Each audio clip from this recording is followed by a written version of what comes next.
ఇవాళ నేను ఉప్మా చేస్తున్నానండి. ఉప్మానా? నాకొద్దు, నాకు అసలే వద్దు అని ఇలా ప్రతి ఇంట్లో మనం డైలాగులు వింటూ ఉంటాం కదా.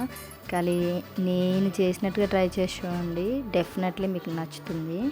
ఫస్ట్ అయితే మనం ఉప్మాని మంచిగా వేయించుకోవాలన్నమాట. దూరగా వేయించుకున్న తర్వాత స్టవ్ మీద కడాయి పెట్టుకొని దాంట్లో ఒక 3 టేబుల్ స్పూన్ల వరకు ఆయిల్ పోసుకొని గుప్పెడన్ని పల్లీలు తీసుకొని పల్లీలని మంచిగా దూరగా వేయించుకోవాలన్నమాట. ఈ పల్లీలు బాగా దూరగా వేగిపోయిన తర్వాత 4-5 పచ్చిమిర్చీలు చీలికలుగా కట్ చేసుకొని వేసుకోవాలి. అది కొంచెం వేగిన తర్వాత ఒక ఉల్లిపాయ కట్ చేసుకొని దాన్ని కూడా వేసుకొని మంచిగా వేయించుకోవాలి.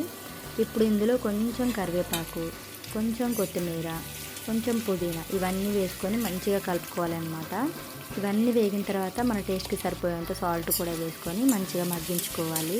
ఇవన్నీ బాగా వేగిన తర్వాత ఇందులో కొంచెం అల్లం పేస్ట్ కూడా వేసుకోవాలన్నమాట.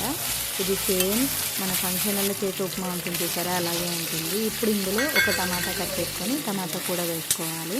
ఈ టమాటాని కొంచెం మగ్గేంత వరకు, పైన లేయర్ ఊడిపోయేంత వరకు మగ్గించుకొని ఇప్పుడు ఇందులో మన ఉప్మాకి సరిపోయే అన్ని వాటర్ తీసుకొని ఈ వాటర్ని మంచిగా బాయిల్ అయ్యేలాగా మసలించుకోవాలన్నమాట.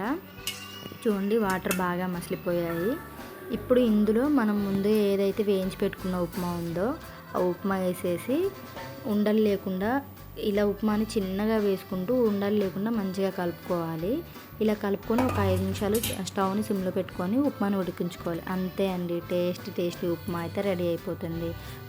ఈ ఉప్మాలో పల్లీ చట్నీ కానీ, మామిడికాయ పచ్చడి కానీ, నిమ్మకాయ పచ్చడి కానీ, ఏ పచ్చడి అయినా కానీ సూపర్గా ఉంటుంది. ఖచ్చితంగా ఇలా ట్రై చేసి చూడండి. Thank you.